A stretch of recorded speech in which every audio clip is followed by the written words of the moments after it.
बहुत समय पहले की बात है। एक छोटा सा गांव था जहां एक चरवाहा लड़का रहता था। उसका काम था हर दिन गांव से दूर एक हरे भरे मैदान में अपनी भेड़ों को चराने ले जाना और दिन भर उनकी देखभाल करना। वो लड़का चंचल स्वभाव का था। उसे मजाक करना और दूसरों को परेशान करना बहुत अच्छा लगता था, लेकिन वो अपनी जिम्मेदारियों को लेकर गंभीर नहीं था।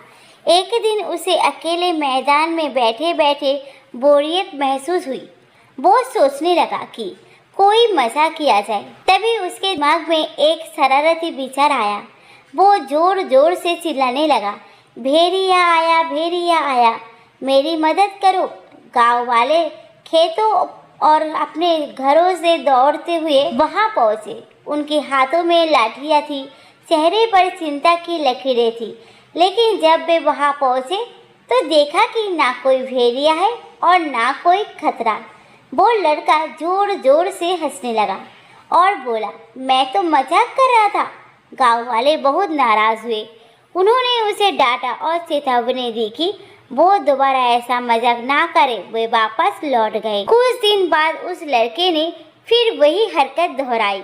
उसने फिर से चिल्लाना शुरू कर दिया, भेड़िया आया, भेड़िया आया। गांव वाले सोचने लगे कि कहीं सच में भेड़िया ना आया हो, इसलिए वो फिर दौड़ते दौड़ते वहां पहुंचे। लेकिन फिर वही दृश्य, लड़का हंसी में लोटपोट हो रहा था।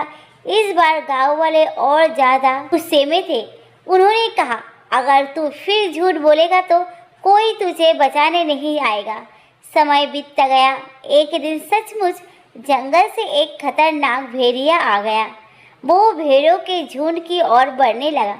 लड़का डर से कांपने लगा और मदद के लिए जोर जोर से चिल्लाया, भेड़िया आया, कृपया मदद करो, भेड़िया सच में आया है। गांव वालों ने उसकी आवाज़ सुनी, लेकिन अब उन्हें उस पर विश्वास नहीं हुआ। उन्होंने सोचा कि वो फिर वही पुराना मजाक कर रहा है। किसी ने उसकी पुकार पर ध्यान नहीं दिया। भेड़िया धीरे धीरे भेड़ों पर झपटा और कई भेड़ों को मारकर जंगल की ओर भाग गया। लड़का बहुत दुखी हुआ और दौड़ता हुआ गांव पहुंचा और लोगों को सच्चाई बताई। लेकिन अब बहुत देर हो चुका था। उसकी सारी भेड़ें मार चुके थे। गांव वालों ने उसे समझाया कि ये सब उसके झूठ बोलने की आदत का नतीजा है। उन्होंने कहा, विश्वास एक बार टूट जाए तो दोबारा बनाना आसान नहीं होता। इस कहानी से हमें ये शिक्षा मिलती है कि जो बार बार झूठ बोलते हैं वो अपनी विश्वसनीयता खो देते हैं, और जब वे सच भी बोलते हैं तो कोई उनकी बातों पर विश्वास नहीं करता। इसीलिए हमें हमेशा सच्चाई और ईमानदारी के मार्ग पर चलना चाहिए। झूठ क्षणिक आनंद देता है, लेकिन उसका परिणाम बहुत कठिन और दुखद हो सकता है।